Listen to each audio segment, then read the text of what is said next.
Good day. This is the 65th episode of the Frankly Speaking Jamaica podcast. Remember to like, share, and subscribe. He's a young man just turning 20, ambitious, skilled with high school diploma and heart certificate, and he has been encouraged to get a bank account. He has been on that path since November. He lives in South Trelawney and traveled to Brownstown St. Anne to start the account. He visited the NCB branch with TRN and birth certificate in hand. He couldn't start the account. He was told he needed a national picture ID, such as a passport or a driver's license or a voter ID. In fact, the bank staffer told him to go to the electoral office right there in the town, register, and he'd get a national ID with which to start. He went there, registered, and they told him he'd get the ID, but not before July 2023. Yes, July. Well, that was a bridge too far, so he said he might as well try for the passport. Remember, it's not working. This time, he had to go to Montego Bay.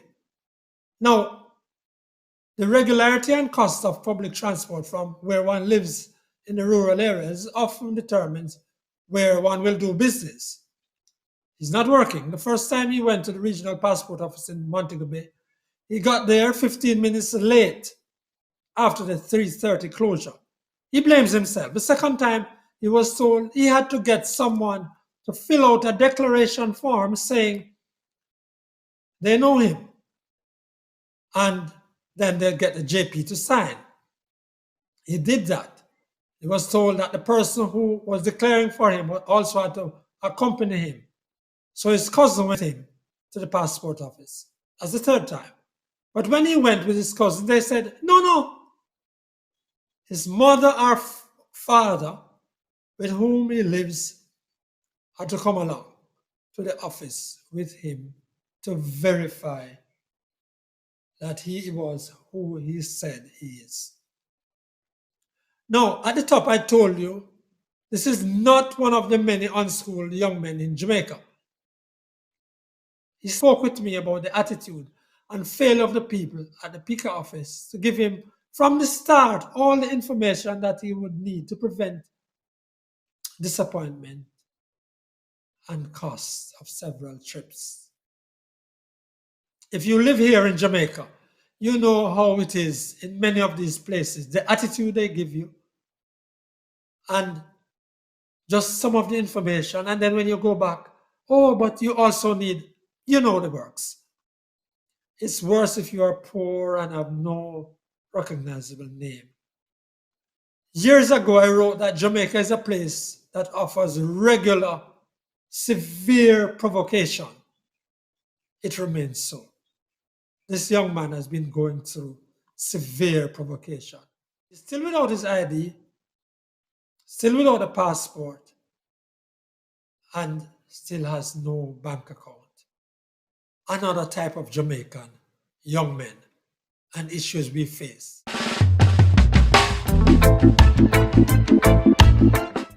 A few weeks ago, I discussed here on this podcast the impending closure of rafting on the White River near the resort town of Ocherius. Just a passing cursory glance years ago at that locale told me it could become a spectacular success. I imagined clean sidewalk cafes, seafood from the nearby sea, nighttime rafting with music from the home of Bunununus, just a few meters away. Lights, magical. Over the years, though, ramshackle has been allowed to take over. There was a legitimate business, Calypso Rafting, run by former politician and businessman Bobby Marsh. But then, with some initiative, some enterprise you might even say, young men from the area got rafts onto the river without any licenses or anything. Their main market was first the one or two tourists looking for adventure outside the walls of the all-inclusives. The situation has ballooned over many moons. Many food and drink shops opened, providing a nice rustic environment for locals and tourists alike. The local part of the trade started to increase too. But all of it without order, without standards, without sanitation, with more hangers on. The river was filling up with rafts and with problems.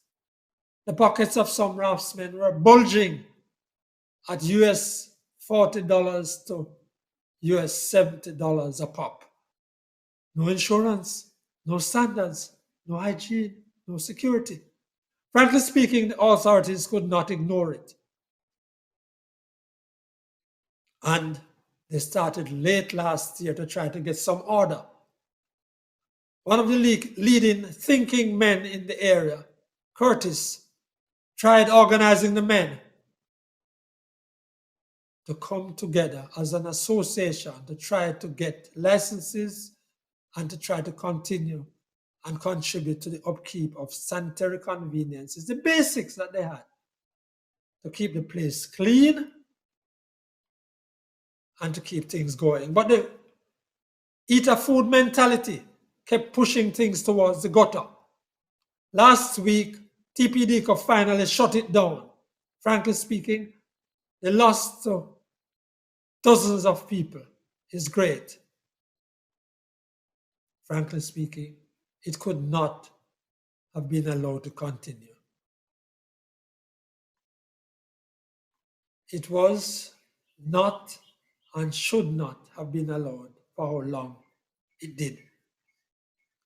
Here is the issue. Why is it that so often Jamaican energy and enterprise cannot be organized into decent, safe, collaborative effort, into business with order?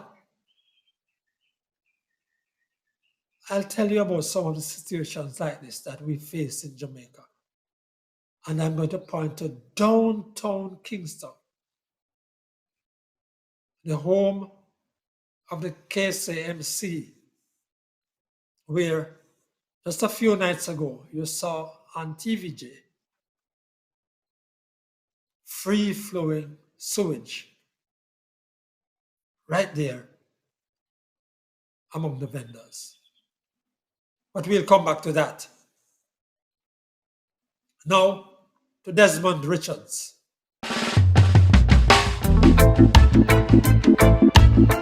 All is not well on the country's industrial relations front, where workers are getting restive.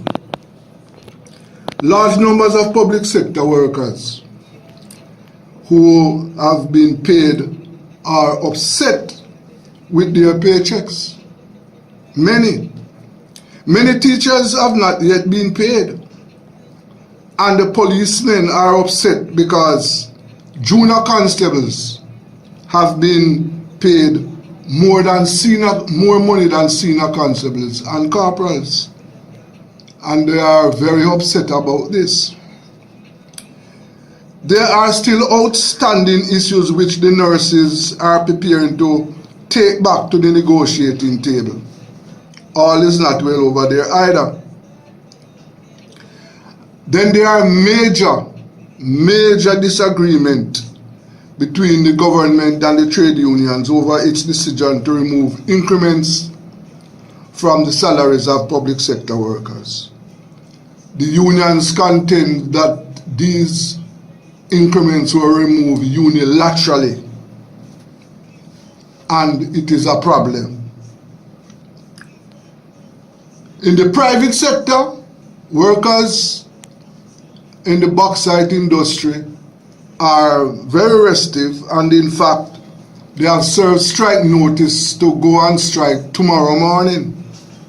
Now this is serious, because over 600 workers at UC Russell are upset with the management and the working conditions. They say that working conditions have been drastically altered since UC Russell took over that section of the industry.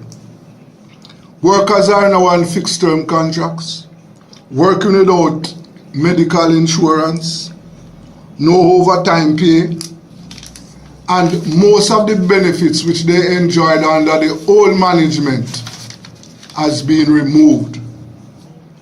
And the UC management has come to the bargaining table offering 6%, and the unions are saying that the attitude of the management is take it or leave it.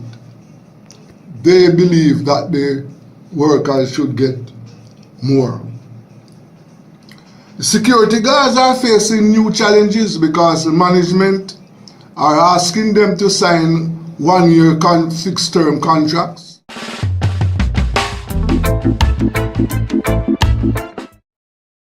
That's Desmond Richards, journalist and founder of internet radio, Rebel Radio Jamaica. And now to Winnie Anderson Brown. Hey, Jamaican people, I want all of you to listen to me good. I hear a whole lot of cuss in Garden House about Massa. Whether you must say sorry if you say Massa. You know who me I talk. Me not fi call no name. But what me have to tell you say, whether it is Massa Clarke or Massa Mark, nobody get mixed up in the cuss. Especially if you're very near a cliff. Don't make them push you over the cliff. All of them are friend and company. You ever hear when one of them leave the house, how the others sing the praises? You remember when Siaga leaving? When you hear the opposition, they sound like songbirds singing the praises of this wonderful Siaga. And when Portia Simpson Miller leaving, and you hear the other side singing the praises of Portia, you think she was a good one for the other side. So no bet none of them fool you. Anytime you hear them a quarrel, you know what you do? You, especially about this Massa business, whether it's Massa Mark or Massa Clarke, any one of them are mistress this or mistress that, or even bro God.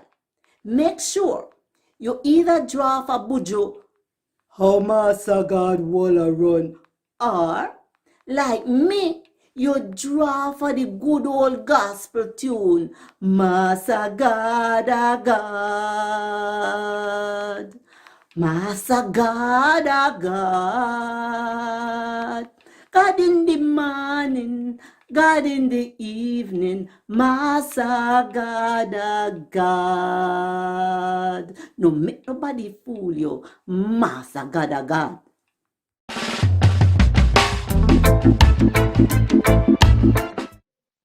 That's Winnie Anderson Brown, educator and health facilitator. Thank you for joining us again for Frankly Speaking Jamaica podcast. This was episode 65. Please like, share, and subscribe. On behalf of Winnie Anderson Brown and Desmond Richards, I'm Franklin McKnight. Until then.